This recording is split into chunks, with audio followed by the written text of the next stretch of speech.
ओम नमः शिवाय। तो आज मैं आपको सुनाऊंगी सोमवती अमावस्या की कथा। पौराणिक कथा के अनुसार एक गांव में एक गरीब ब्राह्मण परिवार था। उस परिवार में पति पत्नी एवं उसकी एक पुत्री भी थी। उनकी पुत्री समय के गुजरने के साथ साथ धीरे धीरे बड़ी होने लगी। उस पुत्री में बढ़ती उम्र के साथ सभी स्त्रियोचित सगुणों का विकास हो रहा था।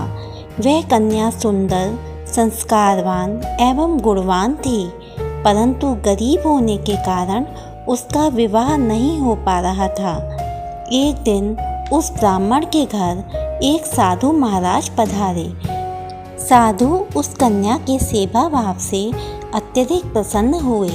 कन्या को लंबी आयु का आशीर्वाद देते हुए साधु ने कहा कि इस कन्या के हाथ में विवाह योग्य रेखा नहीं है। तब ब्राह्मण दंपति ने साधु से इसका उपाय पूछा। कन्या ऐसा क्या करे कि उसके हाथ में विवाह योग बन जाए। साधु महाराज ने कुछ देर विचार करने के बाद अपनी अंतर्दृष्टि में ध्यान करके बताया कि कुछ ही दूरी पर एक गांव में सोना नाम की एक धोबिन महिला अपने बेटे और बहू के साथ रहती है, जो बहुत ही आचार विचार एवं संस्कार संपन्न तथा पतिपरायण है।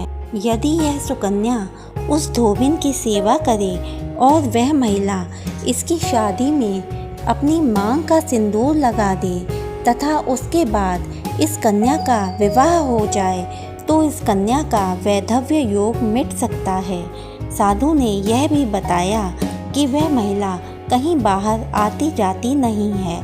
यह बात सुनकर ब्राह्मणी ने अपनी बेटी से धोबिन की सेवा करने का प्रस्ताव रखा। अगले दिन से ही कन्या सुबह ही उठकर सोना धोबिन के घर जाकर साफ सफाई तथा अन्य सारे कार्य करके अपने घर वापस आने लगी। एक दिन सोना धोबिन अपनी बहू से पूछती है कि तुम तो सुबह ही उठकर सारे काम कर लेती हो और पता भी नहीं चलता। बहू ने कहा कि माँ, मैंने तो सोचा कि आप ही सुबह उठकर सारे काम खुद ही खत्म कर लेती हो। मैं तो देर से उठती हूँ। यह सब जानकर दोनों सास बहू घर की निगरानी करने लगी कि कौन है जो सुबह ही घर का सारा काम करके चला जाता है। कई दिनों के बाद धोबिन ने देखा कि एक कन्या मुंह ढके अंधेरे में आती है और घर के सारे काम करने के बाद चली जाती है।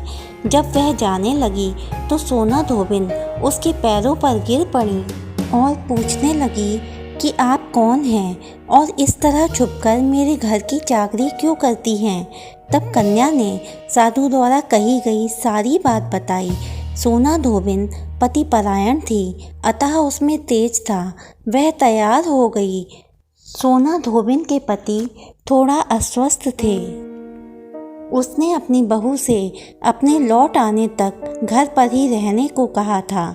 सोना धोबिन ने जैसे ही अपने मांग का सिंदूर उस कन्या की मांग में लगाया, सोना धोबिन का पति मर गया। उसे इस बात का पता चल गया। वह घर से निराजल ही चली थी, यह सोचकर कि रास्ते में कहीं पीपल का पेड़ मिलेगा तो उसे भवरी देकर और परिक्रमा करके ही जल ग्रहण करेगी। उस दिन सोमवती अमावस्या थी। ब्राह्मण के घर मिले पुए पकवान की जगह उसने ईंट के टुकड़ों से 108 बार पीपल के पेड़ की परिक्रमा की और उसके बाद जल ग्रहण किया। ऐसा करते ही उसके पति के मृत शरीर में वापस जान आ गई। धोबिन का पति फिर से जीवित हो उठा।